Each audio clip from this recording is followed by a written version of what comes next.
আসলে মানে আমি আমার সহযোদ্ধাদেরকে ধন্যবাদ দিব এই কারণে যে আমাদের এখানে বহুত্ববাদের যে একটি সুন্দর প্রতিফলন আমরা দেখতে পেরেছি, এটি অনেক প্যানেলে আসলে এই মুহূর্তে মানে দৃশ্যমান নয়।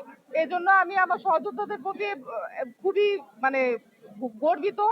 এবং একই সাথে প্রচন্ড মানে আক্ষেপ এবং ঘৃণার বিষয় হচ্ছে, এসএম হলে আমার গায়ে ডিম ছোড়া হয়েছিল এবং সেই ডিম হামলা এবং ছেলেদেরকে নানানভাবে যে পিটানোর যে নেতৃত্ব দিয়েছিল সে জুলিয়াস সিজার তালুকদার, এবং ছাত্রলীগের অনেক সন্ত্রাসীকে নানানভাবে নানান দল পুনর্বাসন করেছে।